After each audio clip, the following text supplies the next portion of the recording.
Welcome back to Navigating Special Education with Penny O'Hia. My name is Penny and I am your special education advocate and your podcast host. Today we'll be talking about why parents get lost when entering the special education system. In our last episode, we talked about what parents are really walking into when special education starts.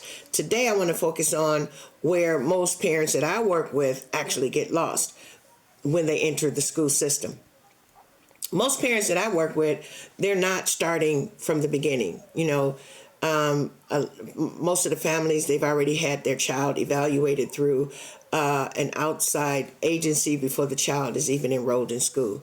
And the parents will come in with their evaluations. They would submit their diagnoses and even recommendations. All of that, they take that to the school. They submit it, request an evaluation, and then expect the process to move forward. They've done what they were actually supposed to do. But this is where the confusion really starts, because the parent assumes that once the paperwork is submitted, then the school district takes over, which is supposed to be the case. But what often happens instead is a breakdown in communication.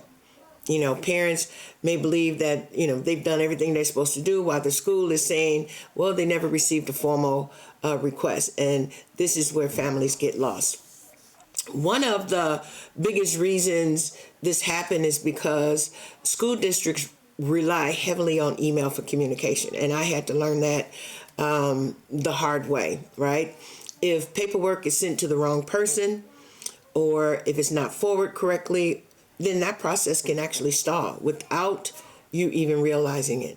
And you may submit your evaluations to the enrollment staff or a teacher. You may take it to the school office thinking that this information is going to move through the system, but unless the request reaches the correct special education contact, nothing officially starts.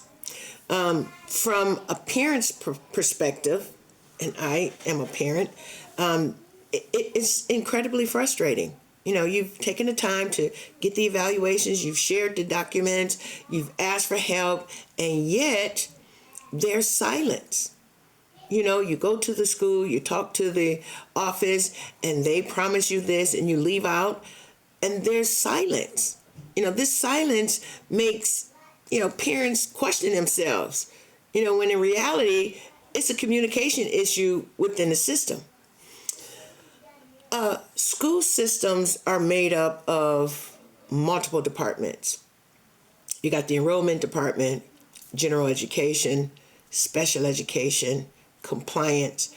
They're all handled by different people. And so if a request isn't clearly documented and sent to the right person, it can get stuck. So unless a person knows how to follow up in writing, your delay is going to continue.